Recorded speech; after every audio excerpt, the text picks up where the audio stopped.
backed by popular demand, golf balls and PVC.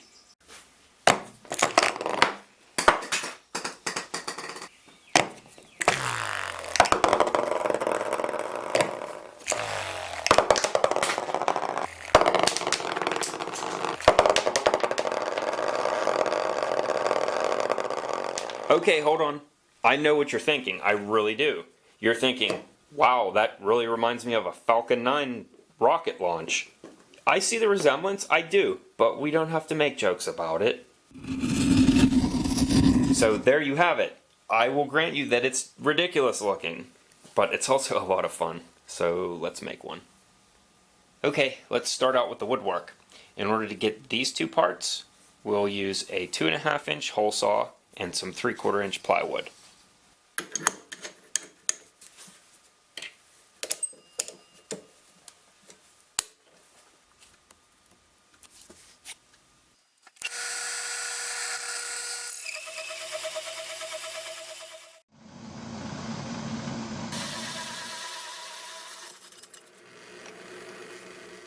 Next, we'll need an axle for these wheels.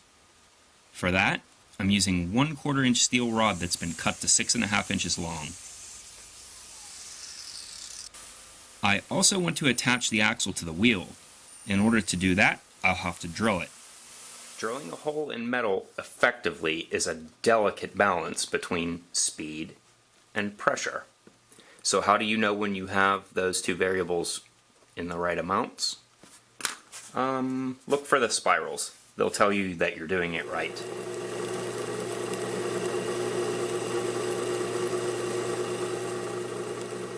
Now we want to fix the axle to the wheel, but in order to do that we have to pin it.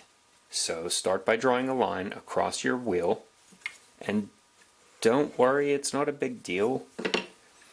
We can draw a square hole on a round object. We're still using the same 3/32 bit that we used to drill out the metal. And now 2 squares. One keeps the circle square this way, and the other keeps the circle square on this axis.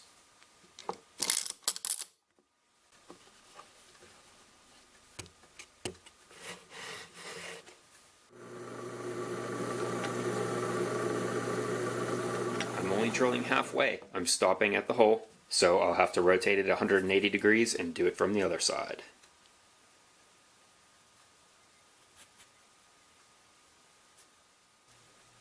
To pin it, I'm just using some copper wiring.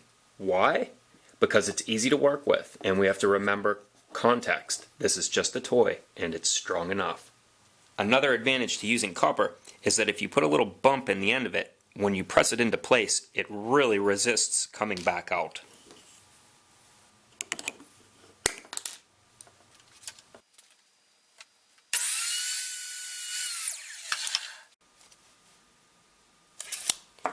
When they're assembled, they kind of resemble train wheels, but we need a handle. And our handle is made out of 1/2 inch PVC. That's 1/2 inch inside diameter, but it's not necessarily exactly 1/2 inch. That's what it's called. But we can see that it has a lot of slop, so we want to design a bearing. One quick and dirty way is to press nuts down into it. Okay, that ended up requiring a hammer, but this will function as a quick and easy bearing, but there's still a lot of slop. What I ended up doing with my prototype is drilling out a piece of 1/4 inch PEX, and the axle slides really nicely on it. And again, even though it's called 1/4 inch inside diameter PEX tubing, it doesn't fit on 1/4 inch rod.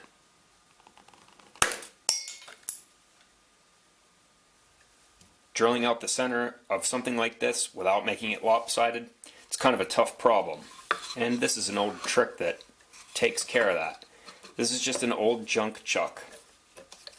And I've already set the depth on my drill press so as to not let the bit bottom out on the back side of the chuck.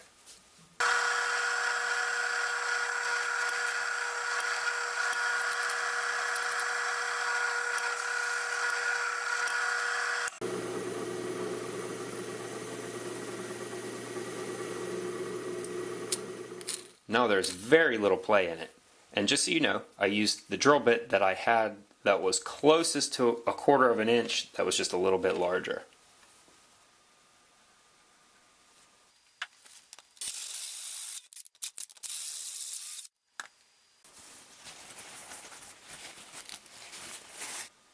That is definitely an improvement.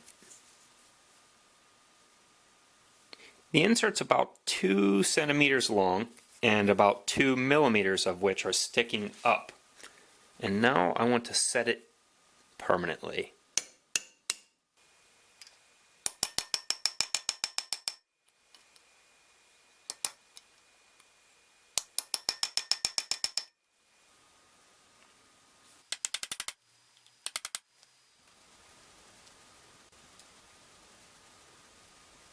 That does it for the handle. Now let me show you a great way to make a pulley using an old saw blade. Notice that my pulley can actually rest on the wood of the vise. There's only actually one tooth doing any work here. Pay careful attention to its angle and its position.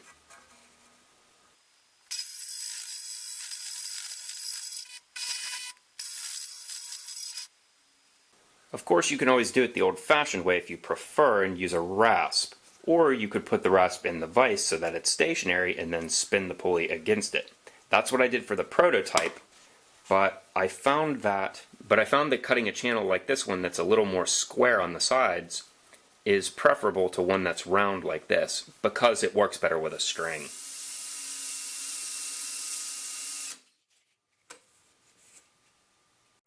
These posts are made from the same tubing that was used for the bearing, and they're just fastened on with some 2-inch decking screws. The screws have 1 inch and 5/16 of space in between them, and that's so there's just a little bit of play. The holes for these screws should have been drilled out already, perpendicular to where the copper wire goes. But in case you forget, there's always another way.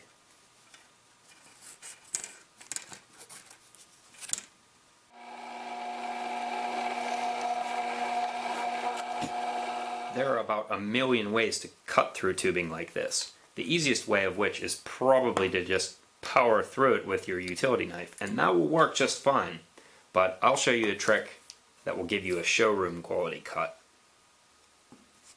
This little line makes it super easy to cut it with a utility knife perfectly.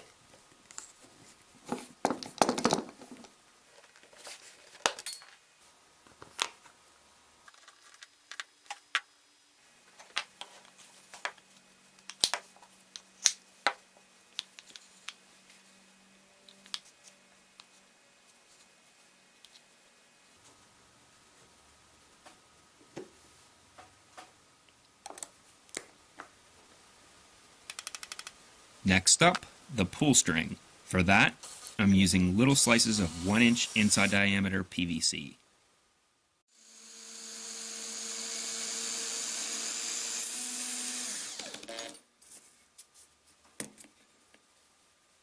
Not all nylon twines are identical. Make sure you use a braided one, and burn the ends so it doesn't fray.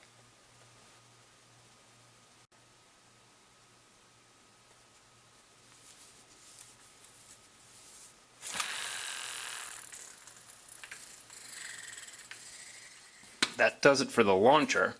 Now it's time to move on to golf balls. Alright, for this part, we just need a little dab of hot glue, and that should be good enough.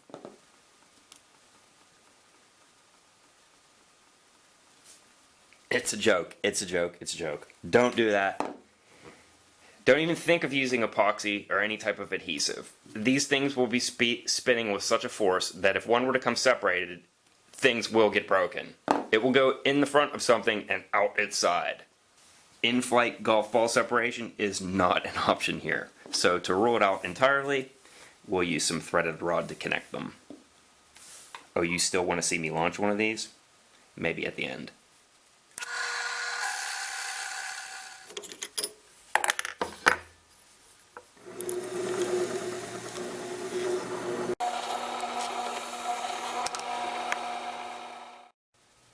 I'm using 1/4 20 rod, which means that to get a good fit, you should drill it out with a 13/64 bit. You really shouldn't expect to be able to get more than about an inch or so of the threaded rod into the ball, so don't bother making it any longer.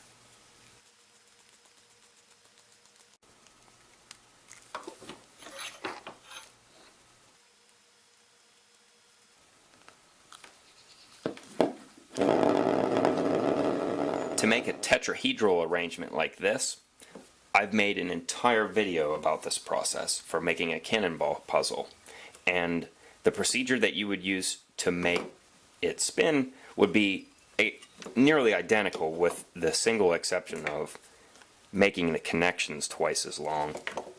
Also, you'll want to use some 2-part schleem to put them together.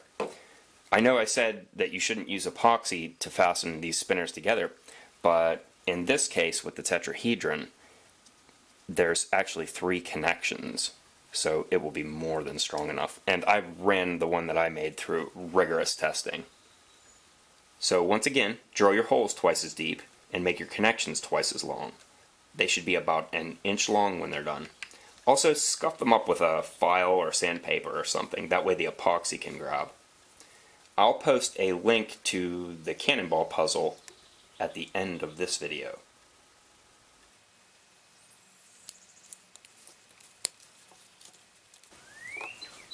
You might be inclined to think, like I did, that in order to spin one of these tetrahedral arrangements, you need 3 posts to spin it this way.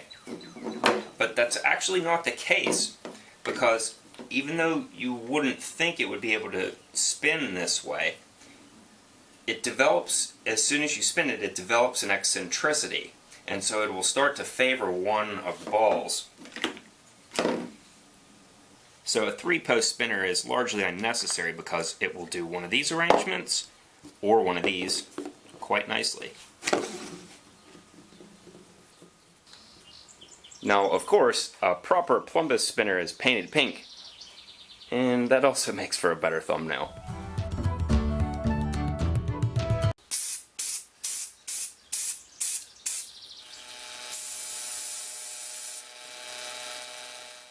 This is certainly not your regular old plumbus. Let's give it a try.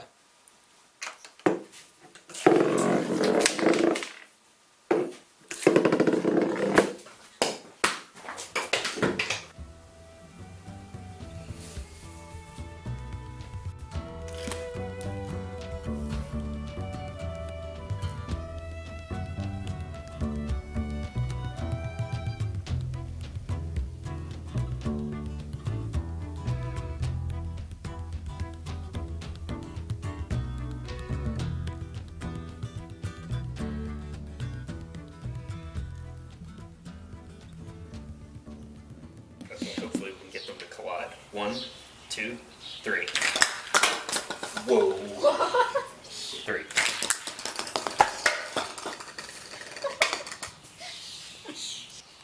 Okay, try not to hit me this time. 1, 2, 3. Sometimes it gets stuck while it's spinning and you have to go like this to kind of knock it down.